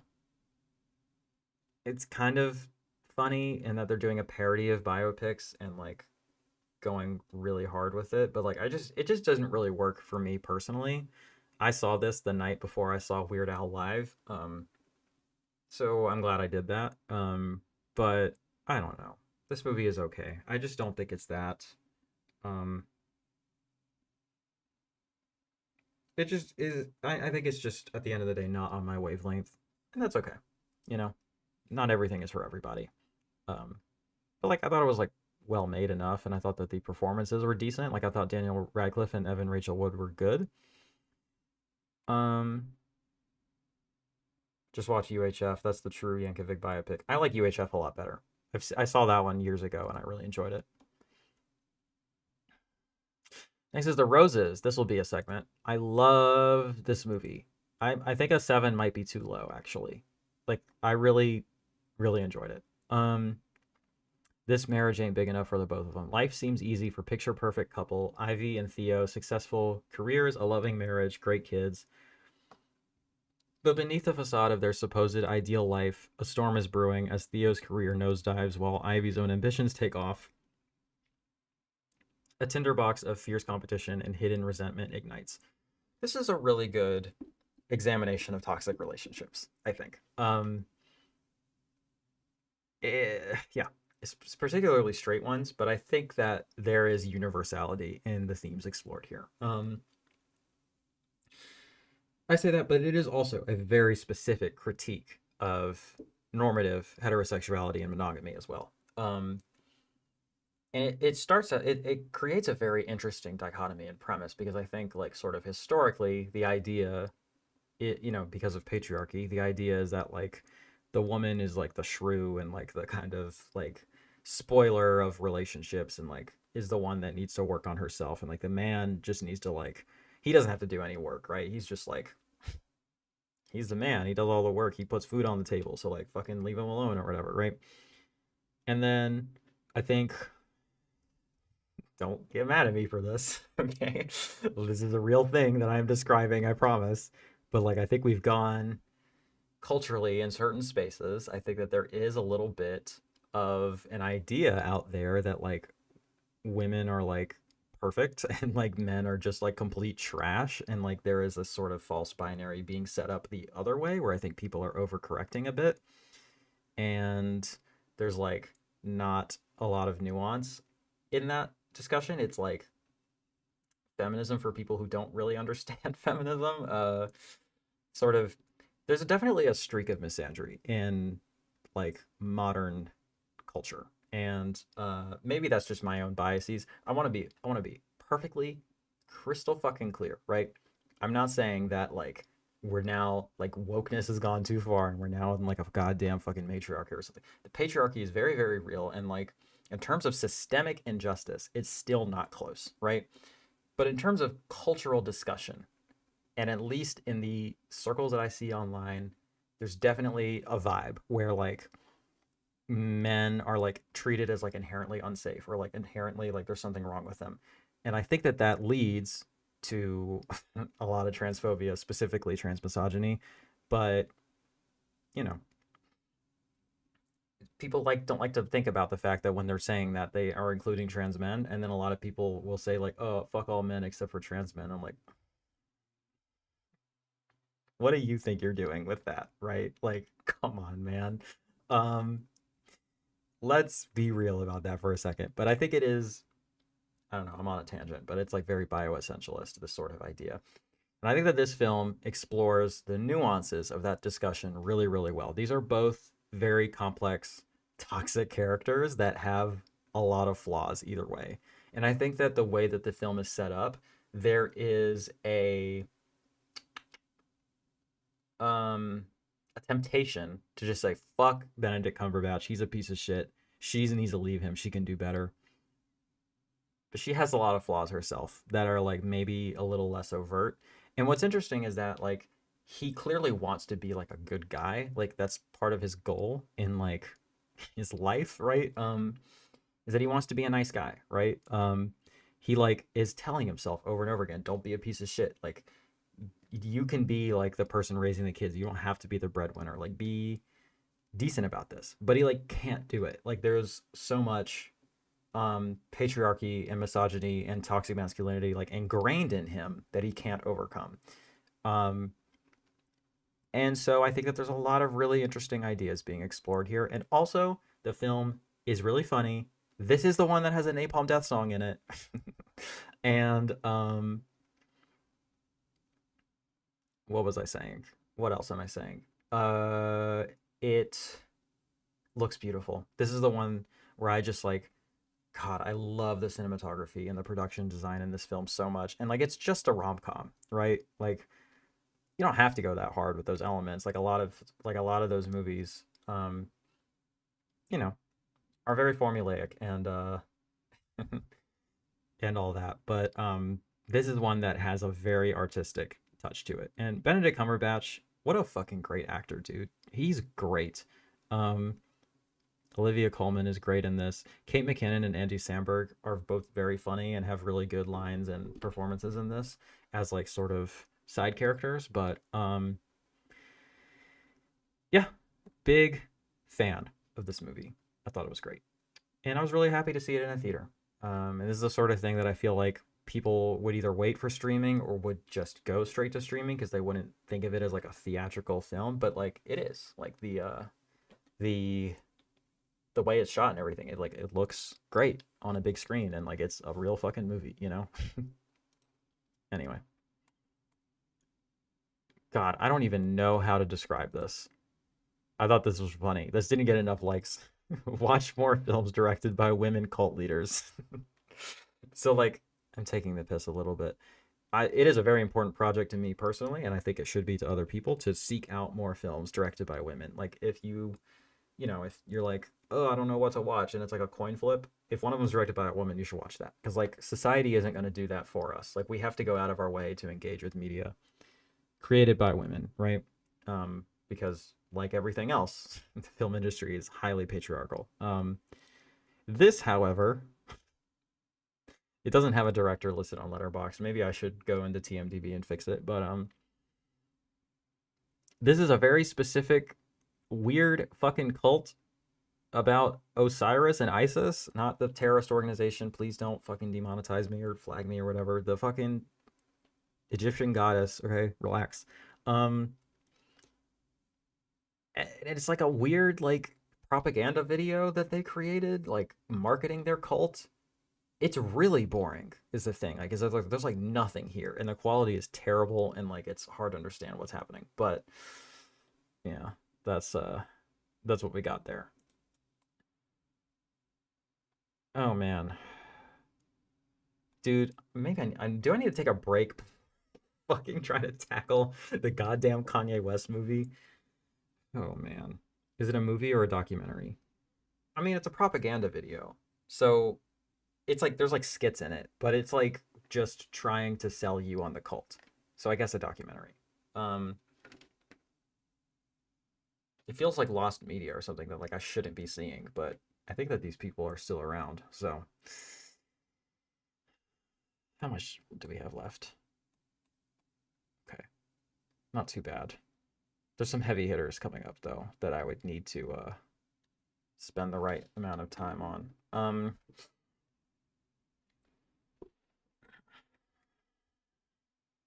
Trying to decide if I want to take a break.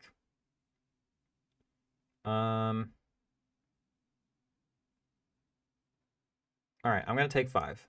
We're gonna take 5. It's not gonna be a crazy break, but I am gonna take a second. So I will be right back, and we'll discuss Kanye West. Should be no controversy there. All right.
All right, y'all, we're back.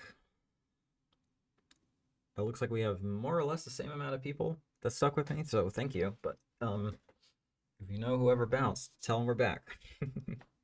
All right.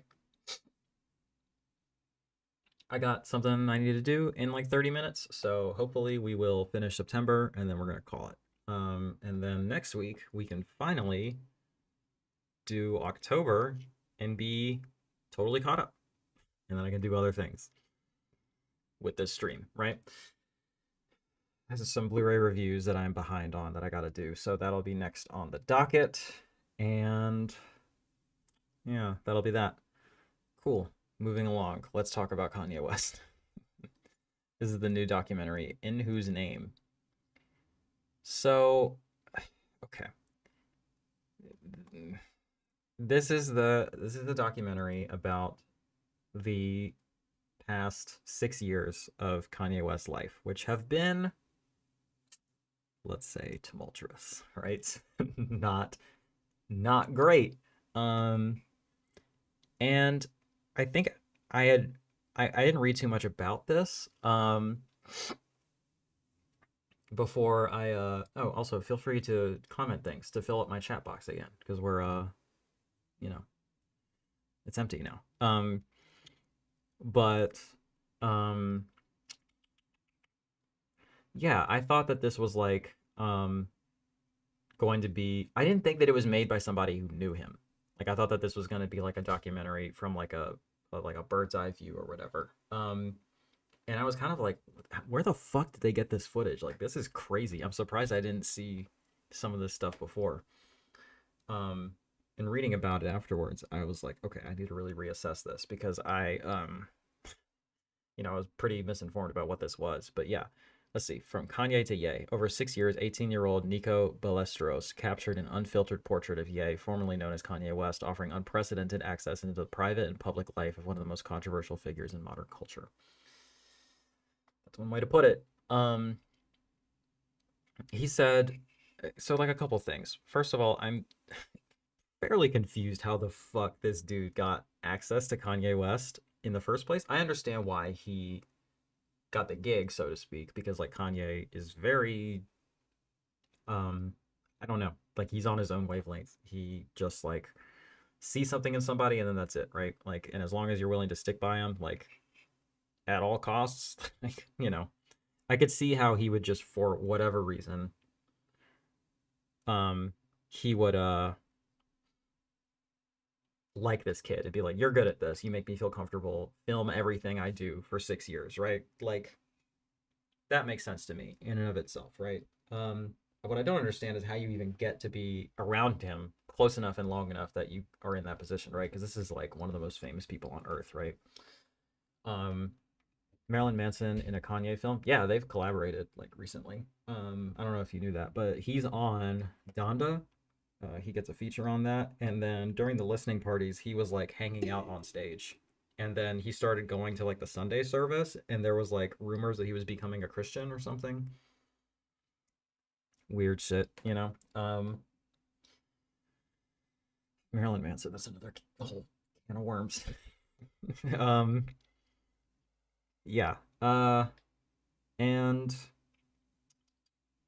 so yeah, he said that he was doing this entirely like neutrally, like he just wanted to show a sort of fly on the wall, unfiltered portrait of Kanye West over the past 6 years. And I think sort of unavoidably that creates a portrait of a very unstable, very unwell, very sad man, right? And like for Kanye, like super fans or whatever, this is invaluable stuff. I'm not a Kanye super fan. I am a Kanye fan. Like he, I think, has created some of the greatest music ever made, and he's one of the most important living artists. But like, it's not the kind of thing that I am bumping like every day or something like that, And honestly, it's been hard for me to listen to it at all lately. So I did listen to some of his music after watching this because I was just thinking about him a lot, and like, I need to be careful with how I say this because like, I think that the things he said and done are pretty much like inexcusable, but they're not necessarily irredeemable. Like, I mean, to some people they are, you know, if you're Jewish, I'm not gonna fucking tell you how to feel about Kanye West, right? Like it's bad, right? Like, um, and like, but I don't know how much of that, like, I think that there is a lot of anti-Semitism in him, like as a person. I don't think that that comes from nowhere, but I do think that he's capable of unlearning it and like becoming a better person, right? I think that mostly what's happening is untreated mental illness and nobody to say no or stop him, and like more money than God so that he can just do this forever, right? Um, and watching this film, what I saw was like a really broken, like hurt person who like needs help, you know? Um, I don't think the idea of a conservatorship is something that like, I think you really got to argue compellingly that that is a thing that should exist. But gosh, if there ever was a candidate, it's Kanye West, you know? Like something needs to happen here. He is just like recklessly causing a lot of harm, like with all the money in the world to like do whatever he wants. And like, it's just really tragic and sad, you know?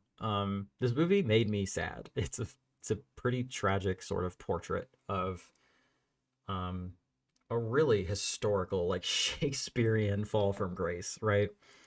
Um, Apparently Kanye watched it and approved it and said that he thought it was deep. I think it probably is, but yeah, I mean, he had 6 years, and then I think he said he was filming like 16 hours a day or something insane. Like he had like a very, very small sleep schedule, and like this was all he did for 6 years. Like, bro went hard. But yeah, I mean, I'm looking at this cast list. You got Drake, you got Charlie Kirk, you got fucking Diddy, Marilyn Manson, um, you know, Candace Owens is in there. It's a fucking who's who of like some of the worst people on planet Earth. And I think it's enlightening, but you know, I don't think it provides answers because I don't know that there are any. I think that it's just one of those things. Um, and yeah, it is what it is. But the movie is good and I think worth watching. So check that out. Oh, we got to run one of these back because my friend Jeff in the chat sent me $25, not through the stream portal or whatever, but just personally. So this is perfect because it's anonymous, so we can pretend that this is Jeff. But thank you, Jeff. I appreciate you a lot. I know that you're also not like rolling in it necessarily, so I do really appreciate it. I hope that you're not giving beyond your means. Please don't anybody do that. I think that people who do have the means should be like, just as a society, I feel like people with means should be helping those without, but like if you can't, then please don't. The History of Sound. It's another new release. I loved this movie. I thought it was beautiful. Look at that poster. That poster rocks, dude. Okay. In 1917, two young music students attending the Boston Conservatory bond over their mutual love of folk music. They reconnect a few years later, embarking on a song collecting trip in the backwaters of Maine. So this is a queer romance period piece. So you know it's going to be a bummer, right? Good. I'm glad to hear that. It's yeah, I don't know. It's just a beautiful movie. It's a very kind of slow drama with like great performances, great music. Like I was just listening to traditional folk music after this movie, and like Silver Dagger plays a big part in this movie, and like I want to cover this song now. Like I love that song, and it was just like really nice to hear it in this context. I hope that they put out a soundtrack and I could hear like their version of it, you know. But yeah, I don't know. It's just gorgeous. Like I think Brokeback Mountain is probably a pretty close comparison for the sort of thing you could expect with this. But it's not as good or as sad as that, I think, but it is really good. And like the last, like I was kind of like maybe a 7, maybe an 8, and the last scene like really sold me on this. It's beautiful and it's so good. And like if you're like really into music, this is going to be one for you. If you're really into queer films, yeah, It's a great movie. I highly recommend it. I think it definitely went under the radar, and it's maybe being underappreciated, but I think it is something special. So check that out. Dirty Work. Okay. I rented the Vinegar Syndrome, and I watched the dirtier cut of this, which some people would say was a mistake. And some people would say that the theatrical is the clearly superior version because it's more subtle and like it doesn't over-explain the jokes. Excuse me. Gosh. I watched this with Val, and I know that he hated it. I don't know. I think it's okay. I think that there's good bits in here. I think it's a good premise. I just don't think that hi Adrian. Thank you for being here. And I think that like I don't think that these are the right actors for this script.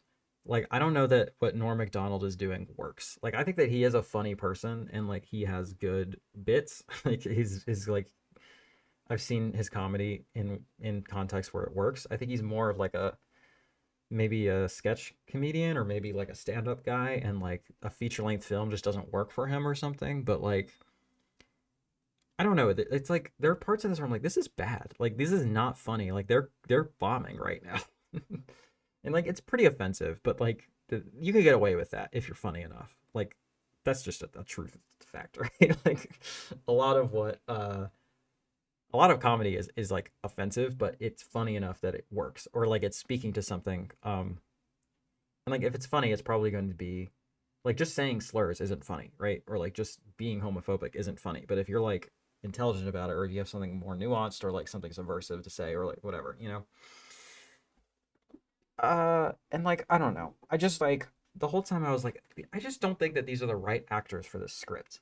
Like I was thinking about some of these bits and how funny it would be if um like Glenn Howerton was cast as Norm Macdonald's character or something, or like Trevor Moore or something like that. Like these are people that I think could really pull this off, and maybe the script is just bad. I don't know. It could be something there, but in any case, I don't hate it. I don't love it. I think it's fine. The Day of Judgment. I think Severin put this out, but I just watched it on Plex. The night he came to collect his own. In a 1930s small town rife with lust, corruption, and sin, a mysterious figure wielding a scythe arrives to cut an unholy swath of murder, madness, and moralizing that may lead straight to hell. This is just kind of a bad Christian slasher type of thing. Do I have a link for tipping? Yeah, it's in the oh, I forgot to put that in there, but it's in the description. Let me add that in the chat too, because I forgot to do that at the top.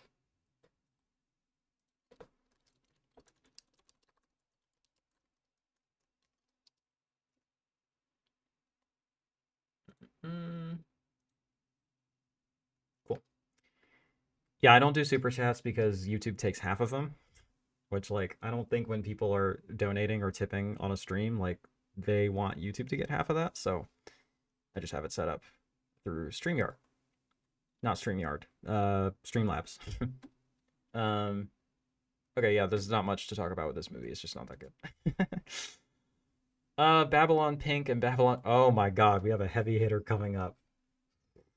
Here we go. Here we go.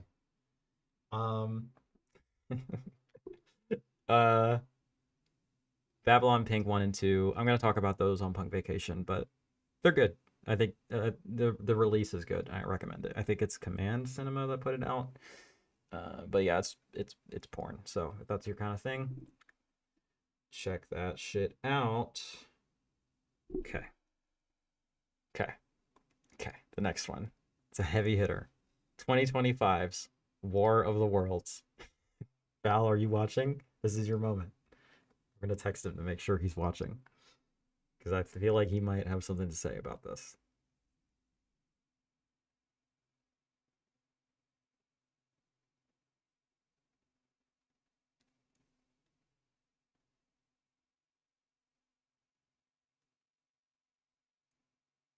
Okay, there you are. I don't have to text you. Val is the strongest soldier in defense of this movie. He had this at a 10 out of 10, and then he tempered it a bit, but still. Okay, War of the Worlds 2025. This movie, Val says this movie is the most unique movie that's ever been made. That might be true. It's one of the most unique films to come out this year, I'll say that. So I went with a 1 out of 10, and I said immediate classic and instant contender for WOT status. That being worst of all time. It might be the worst movie ever made. Like, genuinely. It's up there. There's so much to say and so much to go through. I will say, it's not often that I will say something like, oh, it's so bad it's good. I think movies are bad or they're good. If it's so bad it's good, it's probably just good, you know? If you enjoyed it and you, like, had thought it did something interesting and unique, it's probably just good. You should just say that you like it.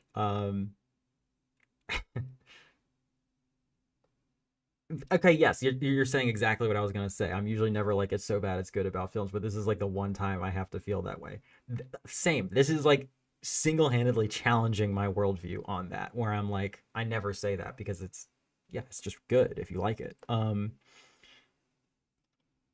But this shit, it is truly abysmal. It's like the worst movie ever made, but I loved watching it. It was so much fun watching this movie. Like, and the thing is, these movies are increasingly rare.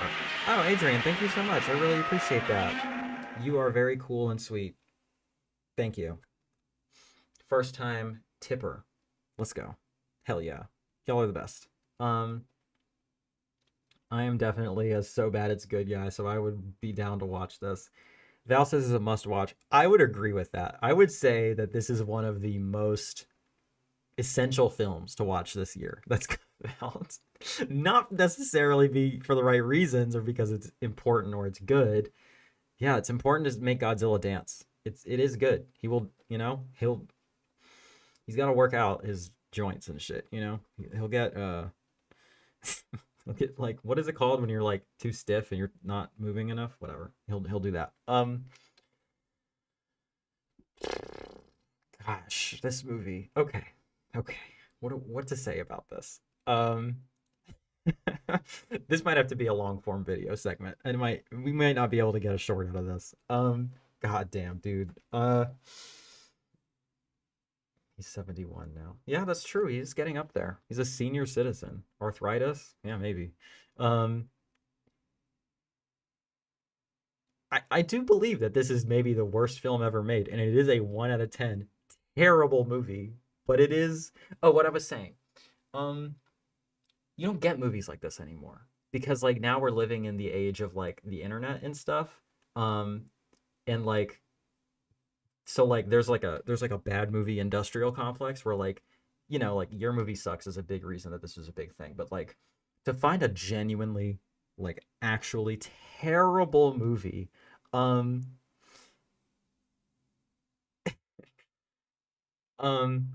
need to focus on what I'm saying and stop reading the chat. I'm glad y'all are popping off though. Okay, yeah. So like to find a genuinely terrible movie is like a diamond in the rough, right? Because it's so much fun to make fun of it and point out how bad it is and like to feel above something, right? I think it's part of what makes it so appealing for people, right? And like at the like The Room and like Cool Cat and like so many of these terrible movies. Neil Breen is another big one in this space, right? But now people know that that's what you want, and so you can get a lot of people to watch your movie, and you can give them like easy layups to like make fun of it. Like there's a movie called Noah's Shark that I watched where I'm like, this guy knows this is trash. He's making a terrible movie on purpose, but like he wants you to make fun of it so that you'll watch his movie and he'll make money, right? And then he'll get like clout or whatever. It's like it's a very cynical endeavor. And like everybody's winking and ironic and like, no, fuck all of that. A real bad movie is earnest, is trying to do something, and is and is operating on its own terms. It's trying to be a good movie. Like it has to try to be a good movie to be a truly bad movie, right? And this is it. I don't know. Like maybe they were trying. If they did, they got me. They fooled me. They did a great job. They made the perfect bad movie because this shit rips, dude. Okay. Your data is deadly. Will Radford is a top analyst for Homeland Security who tracks potential threats through a mass surveillance program until one day an attack by an unknown entity leads him to question whether the government is hiding something from him and from the rest of the world. So yes, this has a very earnest political message at the end of it, which is anti like government spying and stuff like that. The thing about it though is that it's not like doing that in a leftist way or a way that's intelligent. It thinks that we should replace that with the private sector. It's very pro Amazon, it's very pro Tesla. And the thing is, this is an ad for Amazon Prime. Like the whole thing is a fucking ad for Amazon Prime. However, right? However, I should probably just switch over here because I'm going to be talking for a while. However, it's like it was made before Amazon Prime acquired it for distribution. So like most people watch this and they're like, oh, Amazon made a movie advertising their product. They fucking didn't. This dude earnestly fucking made this movie glazing Amazon, and Amazon took the bait and were like, hell yeah, dude, let's put that shit out. It's insane. There's something baffling either in the script or in the world building or in every facet of this. There's something completely fascinating and bewildering and unbelievable. Like every single line in this movie. It's truly like it would take you a year to go through all of it. Like even an audio commentary isn't enough time to go through everything terrible about this movie. Ice Cube is, I don't know what he's doing, but it's fascinating. This is a COVID movie, and you can fucking tell, dude. Like, I think it just took them forever to get distribution for it or something, or to finish it up. But boy, it sure is obvious that this came out, or this was made during COVID, and it just came out way too late. Okay, let me catch up on the chat here. Poor Godzilla, he needs to do more physical therapy. I mean, there's a way to make that happen. I agree. That's the thing that needs to happen. The thing I keep coming back to is the whole movie is in real time. So everything that's happening in it happens over 90 minutes or however long it is. It's 91 minutes, yes. And so much happens. It is a lot. It is a lot. Like the world ends almost in like 90 minutes. And I don't even know what else to say. Like there's, you would have to go through it scene by scene to really do this justice, right? Boy. Axum, yeah. Does it all take place on a Friday? Maybe. I don't remember. I will say, at the end of this, Ice Cube quotes an iconic line from The Wrong Rapper. And I don't know who did that. I don't know if our boy Rich Lee, who directed this, was like, yeah, the iconic black guy line. That's you, right? And it's not. And he just didn't think to correct him or what, but something went wrong because he quoted the wrong iconic rap lyric, and it is something to behold. That's not even, and like that happens, and it's maybe not even in the top 5 most insane things that happen in this movie. Boy, what a ride this film is. There's really nothing like it. It is truly singular. And I can't recommend it highly enough. So there's that. Okay.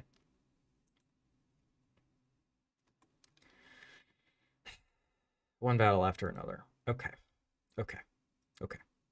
You'll see I gave this an 8 out of 10. And you might be like, what, did you hate it or something? That's so low because the hype for this is so through the roof. I mean, look at that rating. And it's like number 100 of all time right now. Okay. Paul Thomas Anderson. Some search for battle, others are born into it. When their evil nemesis resurfaces after 16 years, a band of ex-revolutionaries reunite to rescue the daughter of one of their own. If you can still see this in a theater, you should do it. Like, I'm just going to say that. Like, this movie is great, and it was made for theaters. Like, it looks incredible, and I was so glad I saw it in IMAX because, yo, there is a chase scene at the end of this movie that is maybe the most visceral, like, sort of, like, you feel like you're on a roller coaster. You feel like you're going like something like you're in the film as it happens. Like the way it's shot is so creative and so well done. It's one of the best scenes of the year. So does anything actually happen in this film? The trailer says nothing about what the movie is about. I've only seen the trailers, and every time I have no idea what the movie is supposed to be about. That's something that I've heard a lot of, that the trailer sucks, and like it kind of does. But I think the reason why is because to talk about what this movie is actually about, you're gonna piss people off, and you need to kind of trick them into seeing this. This is a very, very political film talking about very, very radical left-wing politics. I don't know that it is in and of itself a radically political movie. In fact, I think it's commenting on how people abandon those politics as they get older. So it's not like, Antifa the movie or something like that. But like it definitely could seem that way if you cut the trailer right, So I think they had to be pretty careful with their subject matter and stuff. French 75. Hi, Corinne. Thanks for being here. Yeah, it's definitely dealing in some pretty radical politics, and like PTA clearly knows what he's talking about, Yeah. And I mean, okay, so the trailer is like guns, car, drive fast, guns, Leonardo DiCaprio, and trailer. I mean, that's kind of what the movie is too, but it's like in the context of some very radical politics. So here's the thing. And here's why I've been hesitant to talk about this movie, and I don't know if I'm going to do a video on it, even though that seems like the obvious thing to do. So, Paul Thomas Anderson is a white man. He is married to a black woman, and he has, mixed race children. He has black children, but I think that this film's treatment of black women in particular is a little bit weird, and I don't know how I feel about it. I think FD Signifier has a really good video on it where I like have a hard time arguing with him, where I'm like, yeah, I kind of see what you mean. Like, it's not, I think there's a way you can talk yourself out of it, but I think that it is a little bit not as careful with this stuff as it should be. There's a non-binary character in it, which is nice just to see any amount of representation, but the representation isn't necessarily that great, if I'm being honest. Like the way that the character acts, it's not great. And so I don't know. I still love the movie, and I think despite that, it is defensible, and I see what he's going for, but I do still have reservations about it. And I would need to, I think, really read and think about this. And I mean, I've read a lot of reviews and like analyses of it, and like I think I need to talk with some people to like help me understand the racial politics of it a little bit better before I like go to bat for this movie or something, because I do think that there are things about it that are questionable. But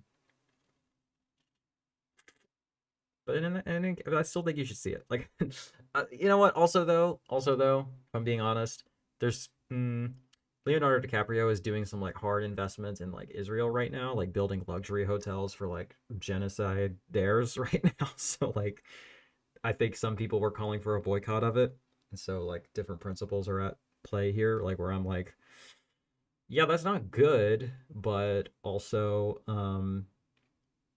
like this is the kind of thing that we need to support in theaters if we want original high budget films to be made. And I don't think it's going to make money. I don't think that venture succeeded, but I am glad it exists. I will say I am glad it exists.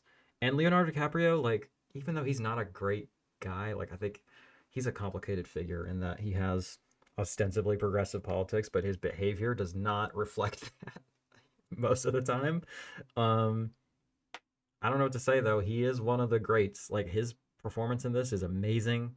I've never seen this man turn in a bad performance. Like he's great. Didn't love this one, but I appreciate elements of it. Not my favorite PTA or Pynchon, but it has a special place in my heart because some of it was shot where I live. Cool to see my grocery store and taco shop. That is really cool. Nice. 9volt, I'd be really curious to hear what you didn't like about it, because I have mixed feelings about it, and I'm not on the hype train necessarily, even though I loved it, and it is going to make my end of the year list depending on how long I make it, but it's not in my top 10 or anything like that. I will say more questionable politics, like Sean Penn's not a great guy. I think he was like saying some weird shit about Charlie Kirk recently, but like he gives one of the best performances of the year here. I don't know what else to say. Chase Infinity is really great too. Benicio del Toro is a really great like dude, like it's just a really fucking good movie with like some really like everybody's firing on all cylinders here. But yeah, I think it's social politics or it's regular politics, I don't know, are complex and I don't know. I would like to see more of a diversity of opinion on it, like more people talking about it, criticizing it a little bit, because I think it's pretty universally acclaimed right now and it's probably going to win all the Oscars, but like I just don't think it's quite there. I don't know. Anyway.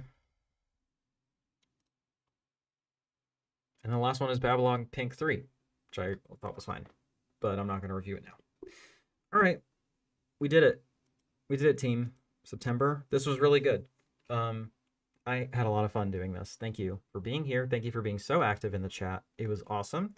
Thank you for being so generous with your tips. That look, I'm really trying to swallow my pride and just accept help from people who can give it, you know, because I'm just in a place right now where that's what I need. And I'm hoping to be in a place where I don't need it as much, but for the time being, it is what it is. So thank you all so much. We passed our goal. We're at 130%, which is pretty fucking sick. Get to reset that next month for November. But yeah, if anybody has any last minute thoughts, questions, concerns, takes, tips, etc., I'd love to hear it. Always love catching your streams. Thanks, Jeff. I always love having you here. 9volt, I am awaiting your take, but you know, maybe that can be in the comments when I on the replay. But in any case, let's go through and run back our tips for today. So we have from our friend 9volt. Hope this helps. Keep the trees healthy. I'll do my best. It does help a lot. Thank you. From our favorite anonymous donor.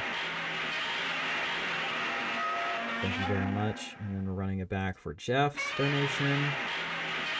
And then from our friend Adrian, first time tipper.